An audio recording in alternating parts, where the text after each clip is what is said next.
दक्षिणा लेने के बाद अगर पंडित जी 2 दिन रुक जाएं आपके घर में भोजन करने के लिए कि 2 दिन रुक लें अब आराम से, तो पंडित जी शत्रु के समान दिखाई देते हैं। अब तो ये तो पूरा हो गया, अब तो महाराज जाओ डरो यहाँ से। आप लोग नहीं करते पर ऐसा होता है। हाँ, तो निवेदन करूं, यज्ञ नारायण भगवान का विवाह दक्षिणा नाम की कन्या के साथ हुआ और तीसरी जो है मैया प्रसूति, इनका विवाह ब्रह्मपुत्र दक्ष के साथ हुआ। किसके साथ? दक्ष जी के साथ। दक्ष का जब विवाह हो गया और इनके यहां 16 बेटियां हुई। कितनी? दक्ष जी के घर में 16 बेटियों का जन्म हुआ, जिसमें 13 बेटियों का विवाह बद्री नारायण धाम में धर्मदेव जी के साथ हो गया। 13 बेटियों का विवाह बद्री नारायण धाम में हो गया और 3 बची, स्वाहा, स्वधा और सती। तो स्वाहा का विवाह अग्नि में हम क्या करते हैं? स्वाहा। इसीलिए अग्नि की पत्नी का नाम है स्वाहा, अग्नि में स्वाहा। स्वधा का विवाह पितरों के साथ और मैया सती का विवाह बाबा भोलेनाथ के साथ हुआ। और विवाह के बाद ही दक्ष को देवताओं का अध्यक्ष बना दिया गया। देवताओं के सभापति घोषित हो गए। अब भैया पद मिल गया ना, पद मिलने से मद आना ये बड़ी बात नहीं है। हाँ? जब पद आता है ना, एक पद आता है तो मद आ जाता है। ये जगत के प्रति मैं बोल रहा हूं। और जब हम भगवान के 2 पद के पीछे लग जाते हैं तो मद भाग जाता है और दुनिया के पद आपके पीछे चल जाते हैं। हम लोग एक पद के पीछे भागते हैं, एक भी नहीं मिलता। लेकिन जब जीव भगवान के 2 पदों के पीछे, भगवत चरणों के पीछे चल देता है, उसके पीछे दुनिया के पद पीछे पीछे चलने लगते हैं। हाँ? आज हम लोग सोचते हैं ये पद मिल जाए, वो पद मिल जाए। ये सब मत सोचिए, परमात्मा से प्रार्थना करिए, प्रभु अपने 2 पद दे दो, बाकी हमको नहीं चाहिए। हाँ? हमारे पिताजी चाहते थे हमको डॉक्टर बनाना। हाँ, अकेले थे घर में ना, तो पिताजी चाहते थे अकेला लड़का डॉक्टर बनाना। डॉक्टर बनेगा ठीक रहेगा, पर वो पसंद ही नहीं आया। पिताजी तो बहुत प्रयास किए, लेकिन अपने राम जी को ठीक लगा नहीं। अपने अपना मन लगा भगवत चरणों में, लग गए इसी में। तो डॉक्टर साहब दुनिया की दवाई करते हैं, पर जब डॉक्टर साहब को कष्ट होता है तो डॉक्टर साहब हमारे पास आते हैं। हाँ, दुनिया की दवाई वो करवाते हैं, पर जब उनको समस्या होती है तो हमारे पास आते हैं। महाराज रोज समस्या बनी है, कहीं कुछ कहीं कुछ, क्लिनिक नहीं चलती, ये है वो है, इतना बड़ा हॉस्पिटल बनवाया कुछ। तो हम सोचते भी हैं कि बाहर ब्राह्मणों का कितना बड़ा त्याग होता है। ब्राह्मण बराबर त्याग कोई नहीं कर सकता। हाँ, आपको बुरा लगेगा कि पंडित ही पंडितों की बड़ाई करते हैं। क्यों?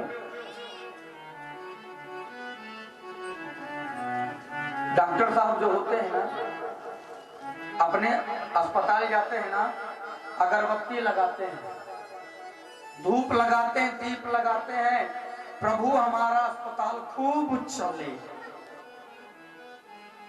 लोकेश भैया लगाते हैं ना, खूब अस्पताल चले। अब अस्पताल कब चलेगा मालूम है? जब हम लोग बीमार होंगे तब तो चलेगा। हाँ? पंडित जी लगा दे तो पंडित जी खूब भगवान से प्रार्थना करिए, आप लोग भगवान के थोड़ा निकट होते हैं ना, पार्षद होते हैं, तो थोड़ा प्रार्थना करिए, हम आपको 1500 रुपया महीना देंगे, आप प्रार्थना करिए। पंडित जी प्रार्थना करते हैं, हे भगवान इसका खूब अस्पताल चले, खूब आनंद से रहे। जो लाइट बनाने वाले मिस्त्री होते हैं ना, वो भी अगरबत्ती लगाते अपने दुकान में जाके, जय हो प्रभु, जय हो लक्ष्मी मैया, खूब लोगों के पंखा एसी बने, खूब हमारी दुकान चले, तभी तो दुकान चलेगी ना। हाँ,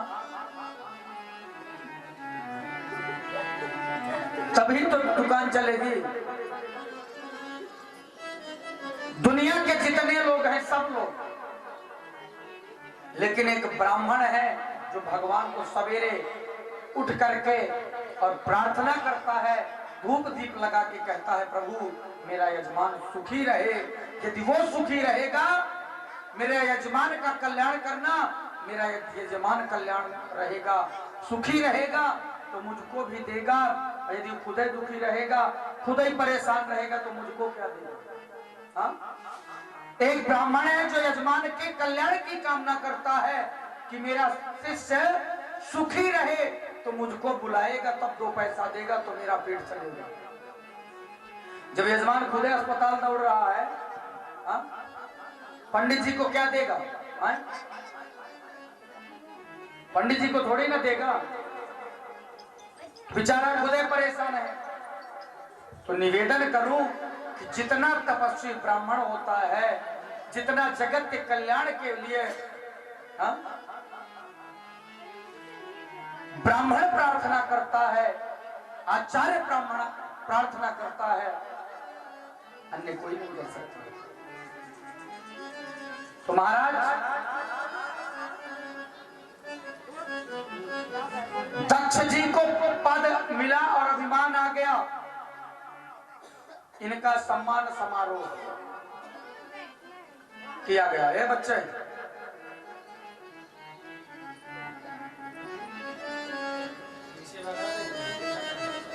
जब पद आया, अभिमान आ गया। अब देखिए, जब इसको पद मिला, दक्ष को प्रजापति का पद मिल गया, तो सभापति का पद मिला, और महाराज ये पहुंचा सभा कक्ष में। शपथ समारोह होता है ना, पद मिलने के बाद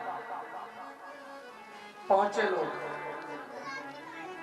अब वहां शपथ समारोह में सब देवता पहुंचे। अब भगवान भोलेनाथ, ब्रह्मा जी, भगवान नारायण सब पहुंचे। अब सबसे बाद में वहां दक्ष प्रजापति जी। अब दक्ष माने होता है चतुर। दक्ष माने क्या होता है? चतुर।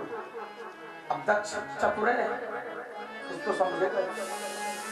तो जैसे ही पहुंचा, बोला देखो, सब लोग खड़े हो गए हमको देख करके, 3 लोग नहीं खड़े हुए। कौन?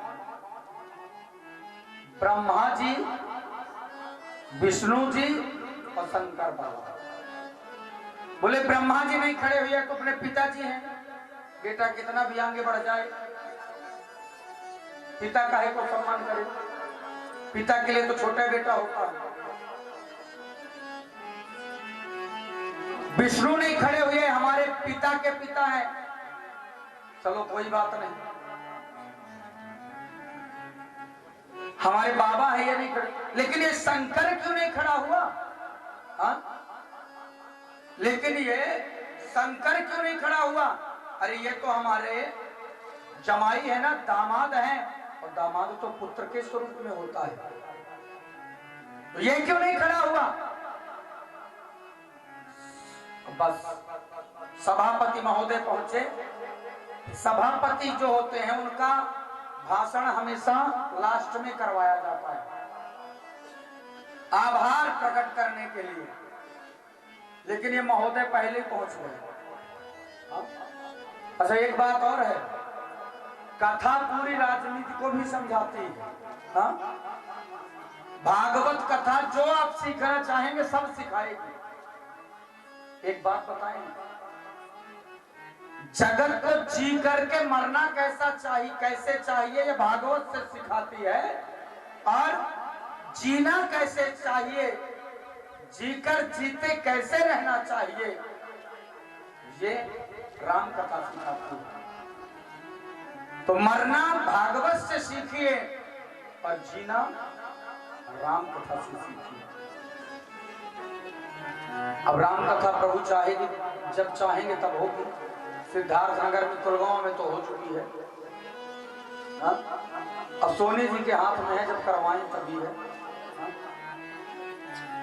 जब प्रभु जी चाहें तभी है। लोकेश भैया के साथ बैठे, चाहे जो भी ब्राह्मण ही गुरु होता, जैसा मंत्र आज दे दें वैसे ही काम हो जाए। हाँ? तो निवेदन करें कि ए बेटा बैठ जाओ, फोटोग्राफी मत करो, पीछे तक के लोग दिखना चाहिए। हाँ?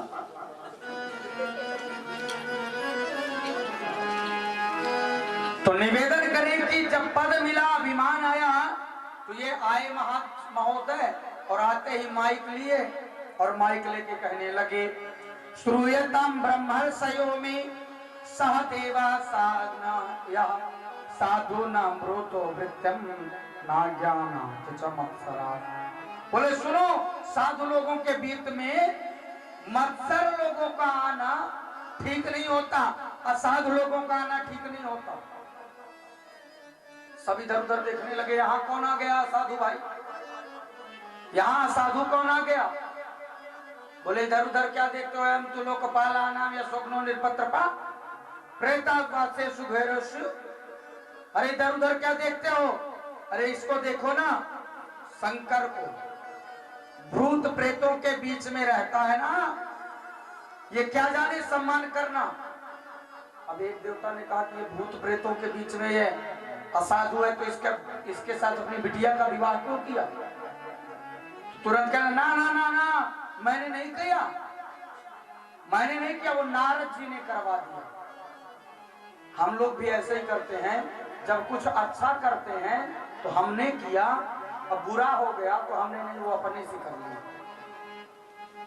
बुरा किए तो दूसरे का नाम लगा देते हैं, और अच्छा किए अपना नाम लगाते हैं। तो कहा कि ये शंकर है और नारद जी के कारण हो गया। अच्छा,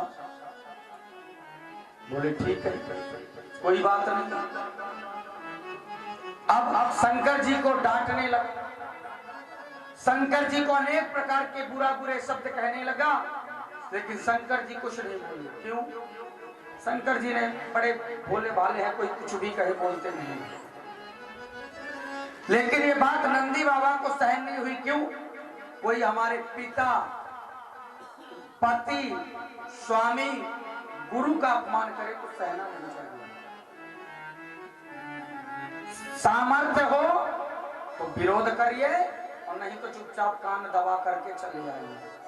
हाँ, भोलेनाथ में सामर्थ्य तो सब है, कुछ कर नहीं सकते, लेकिन उनके जो साथी हैं नंदी बाबा, बड़ा क्रोध आया। अरे घंटों से बकबक कर रहा है, जाओ हमारा श्राप है, तुमको बकरे का सर लग जाए, बकरे का सर लग जाए। श्राप लगा। अब यह दृश्य देखा भृगु ऋषि ने, बोले आपस में ससुर जमाई का झगड़ा, बीच में ये बोलने वाले कौन है। नंदी जी ने क्यों बोला, तो भृगु ऋषि ने श्राप दे डाला। बोले जाओ हमारा भी श्राप है कि शिव, तुम बीच में बोले हो ना, तो जाओ शिव के गण पाखंडी हो जाए। हमारे स्वामी का अपमान हो रहा था, बीच में पंडित जी बोले जाओ हमारा श्राप है, ब्राह्मण चाटुकार हो जाए। अब जहां सम्मान समारोह हो रहा था ना, श्राप समारोह चालू हो गया। एक दूसरे को श्राप देने लगे। अब एक दूसरे को श्राप देना प्रारंभ किए, और जब श्राप देना चालू किए, भोलेनाथ ने सोचा सबके कारण हम ही हैं। तो शंकर बाबा ने सोचा कि हम ही यहां से भाग, हम ही यहां से चले जाएं तभी ठीक होगा। शंकर जी तत्क्षण वहां से उठ करके चले गए। किसी से बोले बताए कुछ नहीं। हाँ, किसी से कुछ नहीं बोले। पूरे झगड़े के कारण हमें, हमारे कारण झगड़ा हो रहा है ना, उठ के चले गए। कथा कहती है यदि आपके कारण झगड़ा हो रहा है तो तुरंत वहां से हट जाइए, झगड़े से बचिए। शंकर जी गए सीधे घर। अब यहां से एक शिक्षा मिलती है कि माताओं और भाइयों को, शंकर जी के ससुराल में इतना बड़ा अपमान हुआ, लेकिन शंकर जी जाकर के अपने पत्नी से नहीं लड़े कि तुम्हारे मायके में हमारे साथ ऐसा हुआ, तुम्हारे मायके में दाल में नमक कम डाला गया, जरा जरा सी बात में झगड़ा। बाबा ने झगड़ा नहीं किया, चुपचाप बैठ गए। इधर दक्ष की ज्वाला जो क्रोध की है वो अभी तक शांत नहीं हुई। दक्ष ने सोचा अब कैसे अपमान करूं। इसने एक यज्ञ का आयोजन किया, यज्ञ में सबको बुलाया, लेकिन मेरे भोले बाबा को नहीं बुलाया। और जब शंकर भगवान को नहीं बुलाया ना, भोले बाबा को नहीं बुलाया, मैया पार्वती को पता चला, बड़ा दुख हुआ। एक बेटी को अपने ससुराल में ना बुलाया जाए, अपने मायके में पिता के होते हुए ना बुलाया जाए, बेटी को कितना कष्ट होता है।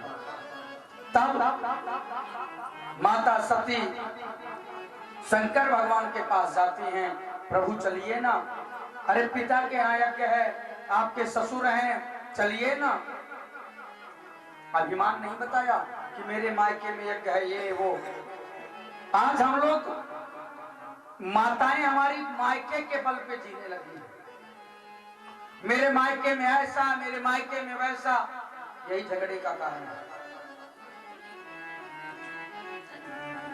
तुम्हारा आज भोलेनाथ को नहीं बुलाया गया, भोलेनाथ ने समझाया उस स्थान पर मत जाइए जहां आवत ही हर से नहीं, नैनन नहीं सने, तुलसी तहां न जाइए, कंचन बरसे में। बोले उस स्थान पर नहीं जाना चाहिए जहां पर जाने से हमको प्रेम ना मिले। बाबा ने समझाया पर मैया सती मानी नहीं। हाँ, 3 लोगों से भगवान भी हार जाते हैं। बाबा ने बहुत समझाया वहां मत जाओ, लेकिन नहीं मानी नहीं। 3 हट बड़े विचित्र होते हैं, 3 से देवता भी हार जाते हैं। एक बाल हट, दूसरा संत हट, और तीसरा बोलो राधे राधे। हाँ? तीसरे का नाम नहीं ले रहे, बाकी आप लोग समझदार हो। हाँ? संख्या आपकी ज्यादा है ना, इसलिए नहीं बोल रहे। हाँ? क्यों रचना मैया जी सही है कि नहीं है? तीसरे से कोई जीतता है? हाँ? इनके 3 रूप होते हैं। शादी से 3 महीने तक चंद्रमुखी होती है, और शादी के बाद 3 साल तक सूर्यमुखी, और 3 साल बाद, हाँ, शास्त्री जी कह रहे हैं ज्वालामुखी। हमने नहीं कहा ये बात। हाँ? शास्त्री जी कहे हैं, मैया यहीं बैठी हैं, कुछ असर समझ में आया होगा तब ना बोले हैं। हाँ? शास्त्री जी घर जाना है, याद रखिएगा, घर तो जाना है ना। आ जाए आपको समझ में आ जाएगा। हाँ, चलिए 7 दिन तो भोजन यही है, 8वें दिन तो घर, अच्छा 8वें दिन भंडारा, 9वें दिन तो घर ही जाएंगे ना। हाँ? माताएं बड़ी कोमल होती हैं, माताएं बहुत अच्छी होती हैं, लेकिन ये कमी होती है इनकी कि मानती नहीं किसी की नहीं मानेगी, मानेगी सबको, मानती सबको है पर मानती किसी की नहीं, ये समस्या है। तो महाराज मैया सती भी भोलेनाथ को मानती बहुत है पर भोलेनाथ की नहीं मानी। आज भोलेनाथ की नहीं मानी और चली गई। भोलेनाथ समझ गए क्या हुई है सोई जो राम रचिराता, हुई है सोई जो राम रचिराता, हुई है सोई जो राम रचिराता, हुई है सोई जो राम रचिराता। हो करी तरक बढ़ावे साका, हो करी तरक बढ़ावे साका, हुई है सोई जो राम रचिराता, हुई है सोई जो राम रचिराता। बाबा ने कहा वही होगा जो राम जी चाहेंगे। मैया गई और अपने मायके में जब देखा कि आज सबके लिए जगह है,